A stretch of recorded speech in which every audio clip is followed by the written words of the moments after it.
Welcome to CTV News Trendline with Michael Stittle and Nik Nanos.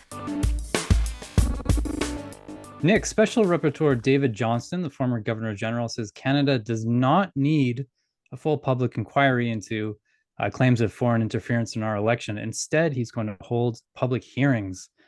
He was immediately attacked on this decision by Conservative leader Pierre Poilievre. Let's listen to that and the Prime Minister's response. And we know that Trudeau has been briefed on these matters for years and done absolutely nothing about it except try to keep it quiet and name call anyone who spoke out about it. And then in order to further sweep the matter under the rug, he put his friend, his ski buddy, his cottage neighbor, and Trudeau Foundation member David Johnston in charge of today's whitewash attempt. I committed to listening very carefully and abiding by the recommendations that the former Governor General made, and he explained and justified his thought processes by it, and we will be following his recommendations. So, Nik, what do you make of all this? Man, this is a big, hot political potato. Yikes.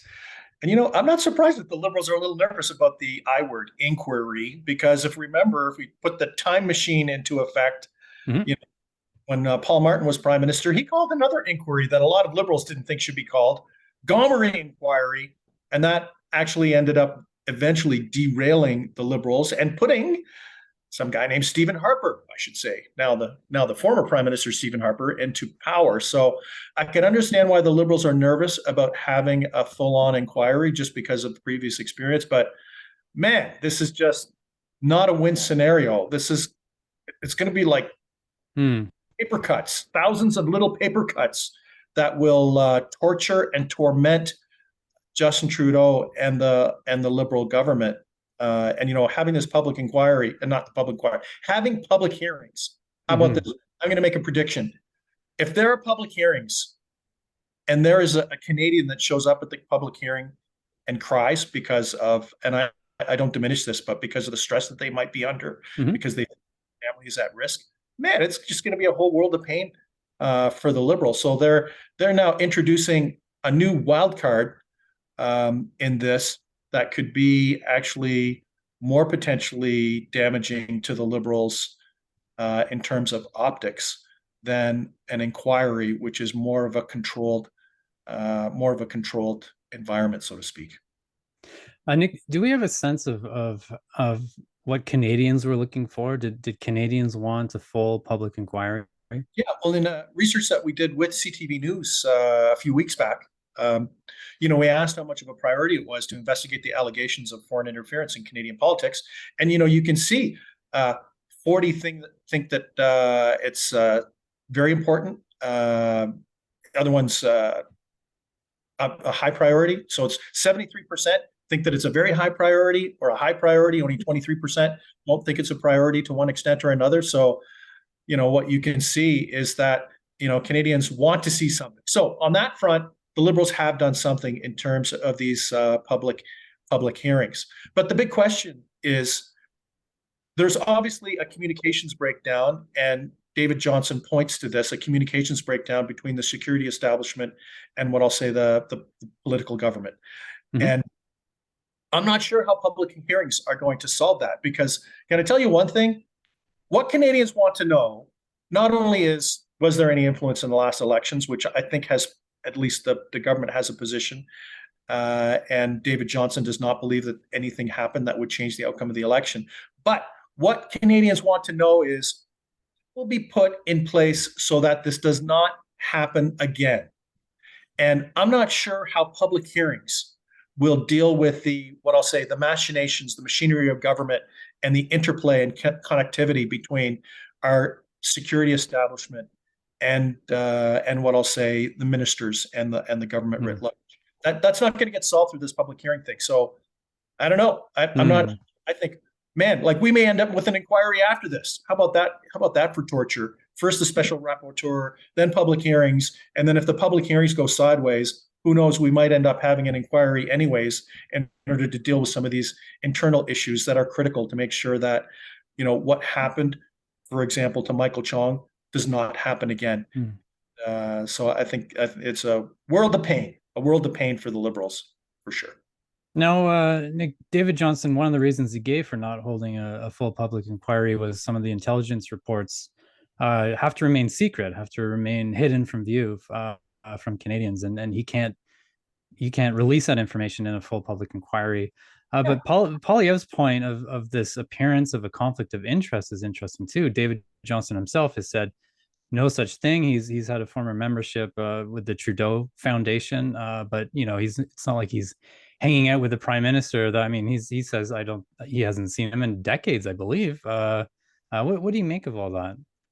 David Johnston has, and it's very important for everyone to know this. He has one of. Oh, wait, I should say, of course, he has seen the Prime Minister in his context of being the Governor General, but I think in terms of a friendship, he's saying, yeah. But the thing is what's important context is that David Johnston is one of the most distinguished Canadians who has served the country in a number of capacities in academia and as Governor General, and he is he's been a significant positive force in our country over the last number of years.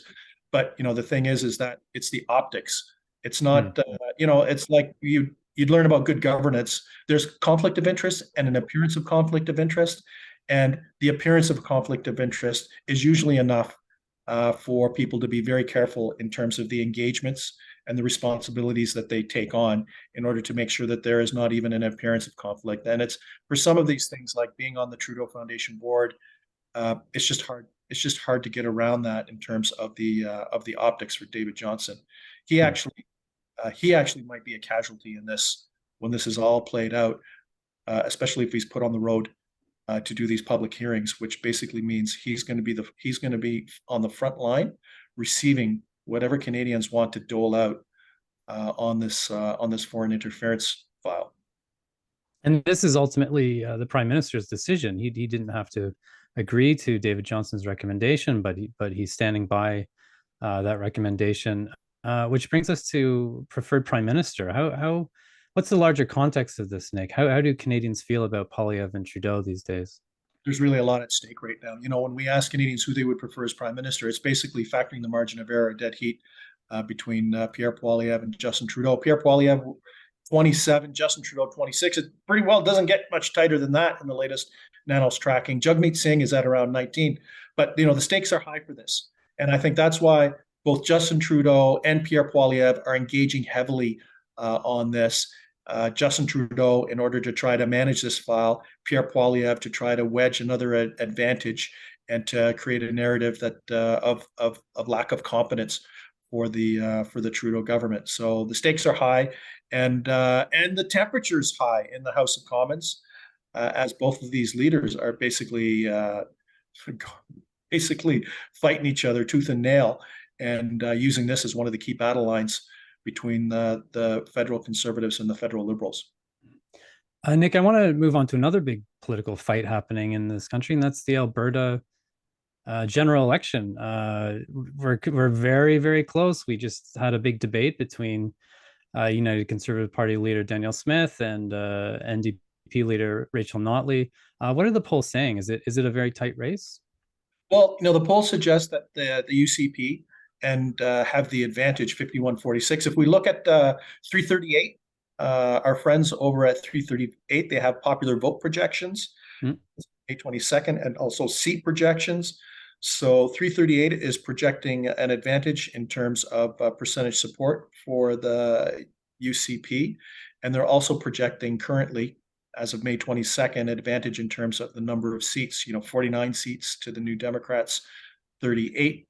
Obviously, there's a range, 40 to 60 for UCP and 27 to 47 for the NDP. But, it's the structure of the vote. Everybody's focused on Calgary, which is where I am today. Right. You're our man on the scene right now. Yeah. Talking to folks about the election, and everyone is focused on a handful of Calgary ridings that if the UCP does well in these ridings, it'll basically point to a definite UCP win. But you shouldn't count out the New Democrats. What's really interesting about this particular election is that we have two incumbents. When I say we, Albertans have two incumbents, because both Rachel Notley and Danielle Smith have or are been the premier. So both have a record to defend. Both are very capable communicators. So let's set aside whether you like or dislike whatever they stand for and whatever they say.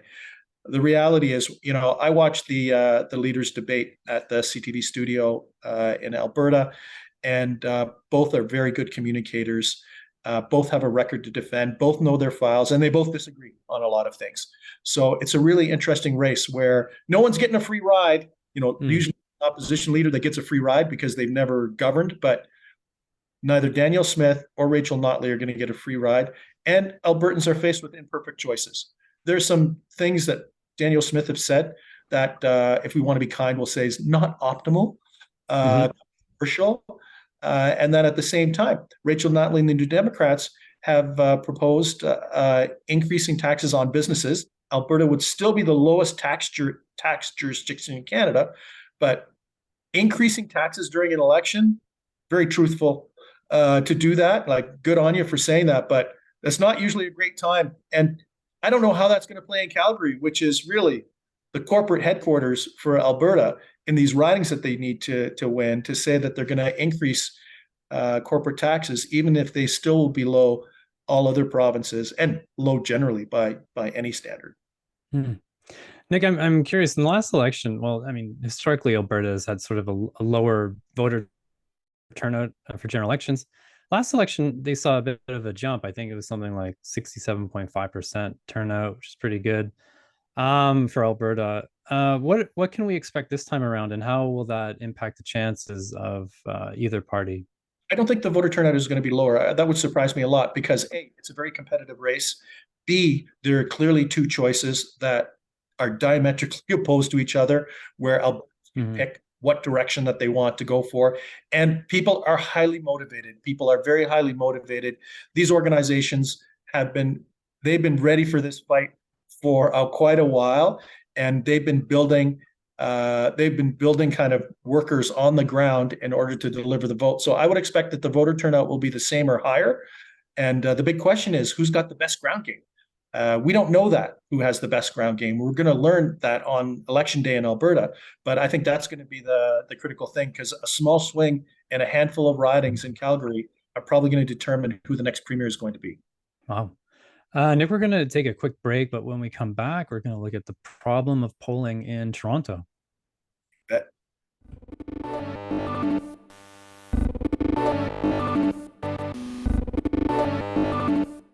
Nik, so there are 102 people running for mayor of Toronto right now in a special by-election race. I have no idea, as a pollster, how you would even track that, or what do you do? There must be all sorts of problems with that. Oh, yeah. And you know what? One of the key things when you're a researcher is you have to identify the limitations of research.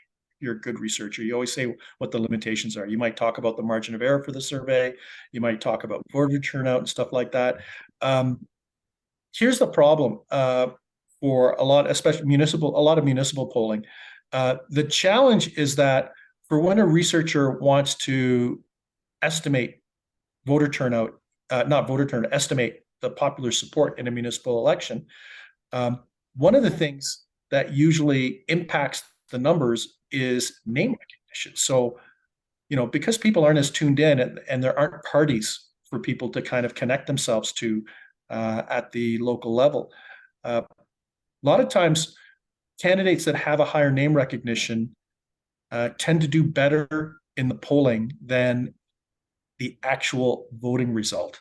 So we have to watch out for that. This is especially true with like so many candidates in the Toronto mayoral race. So that's one limitation on the research. The other thing is a low voter turnout. A lot of these things, this is a special election. Municipal elections have a low voter turnout writ large. So researchers have to estimate who's actually going to turn out in order to have some sort of precision. And it's very difficult to figure out who's going to vote, who's going to turn out for these special elections. Because, if usual municipal elections have super low voter turnouts compared to provincial and federal elections, these special elections are even lower, especially if the weather's nice and stuff like that.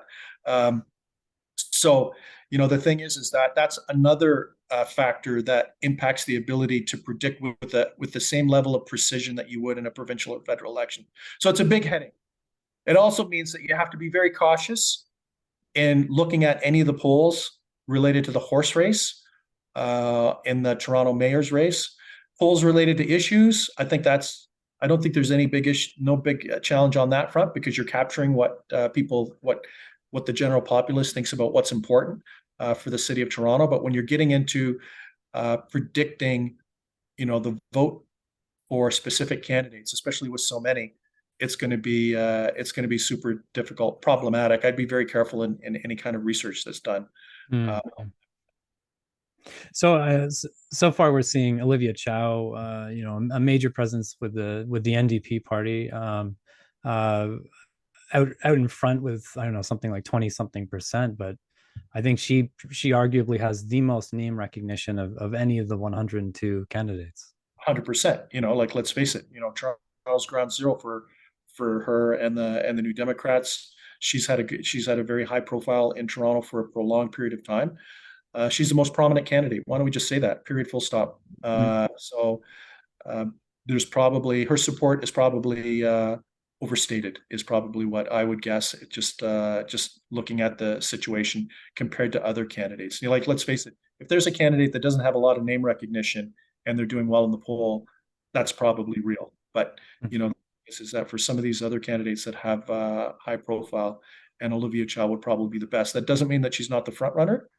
She could very well be the front runner, but her advantage is likely a bit overstated just because of her profile, and people see her on the list. Now, that's probably going to help her on election day, because people will go in and, I don't know, is it going to be like a book or booklet, or are they? It's going to be pages and pages. And she'll benefit from being at the top because her last name starts with the letter C. Might sound crazy. And she'll benefit from also the name recognition that she's had because of her service in Toronto on a number of different levels on the political basis. Nik, I think that's it for this episode. As always, thanks very much. Take it easy.